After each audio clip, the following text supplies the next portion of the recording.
నమస్కారం. మహాకుంభమేళాకి అసలు ఎందుకండి ఇంత ప్రాశస్త్యం, ప్రాముఖ్యత? కుంభ అంటే అమృత భాండం, మేళ అంటే తిరునాళ లేకపోతే జాతర అని అర్థం. దీనికి నాంది క్షీరసాగర మథనం అని పురాణాలు తెలియజేస్తున్నాయి. క్షీరసాగర మథన సమయంలో అమృత భాండం ఉద్భవించినప్పుడు ఆ అమృత భాండం అసురులకు దొరకకుండా దేవగురువైన బృహస్పతి తీసుకుని వెళ్తుండగా ఆ అమృత భాండంలో నుంచి 4 అమృత చుక్కలు భూలోకంలోని 4 నదులలో పడ్డాయిట. దాంతో అవి అత్యంత పవిత్రతని సంతరించుకున్నాయి.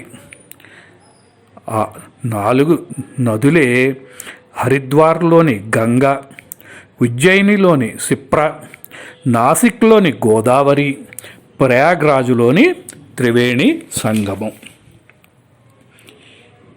ఈ మహాకుంభమేళాని గ్రహాల కదలికలను బట్టి నిర్ణయిస్తారు.